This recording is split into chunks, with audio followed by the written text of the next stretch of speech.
Hi, see this problem. If 15 men can do a work in 9 days, 5 men can do the same work in how many days? എന്താ പറഞ്ഞിരിക്കുന്നത്? 15 പേര് ഒരു work ചെയ്യാൻ 9 days എടുക്കുന്നു. അങ്ങനെയാണെങ്കിൽ same work 5 പേര് ചെയ്തു കഴിഞ്ഞാൽ എത്ര ദിവസം എടുക്കും?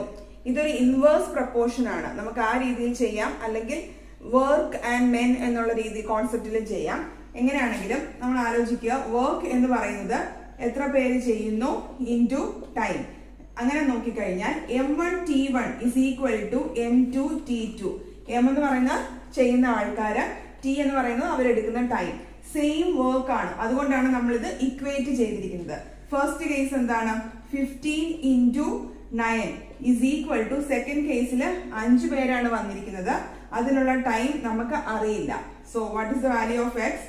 15 into 9 divided by 5. ക്യാൻസൽ ചെയ്യുന്നു. So 9 into 3, 27 days will be taken by 5 men. പിടി കിട്ടിയോ?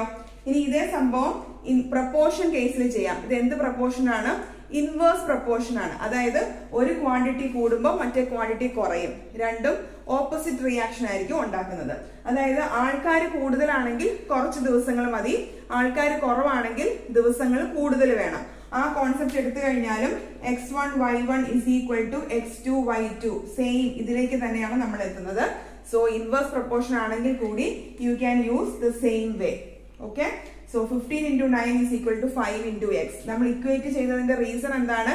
ഒരേ വർക്കാണ് ഇവർ രണ്ട് കൂട്ടരും പല ദിവസങ്ങൾ എടുത്ത് ചെയ്തു തീർക്കുന്നത്. അതുകൊണ്ടാണ് ഇവിടെ ഇക്വേറ്റ് ചെയ്ത് നമുക്ക് എക്സിന്റെ വാല്യൂ സോൾവ് ചെയ്യാൻ പറ്റുന്നത്. മനസ്സിലായി എന്ന് കരുതുന്നു. Will see in the next video. Thank U.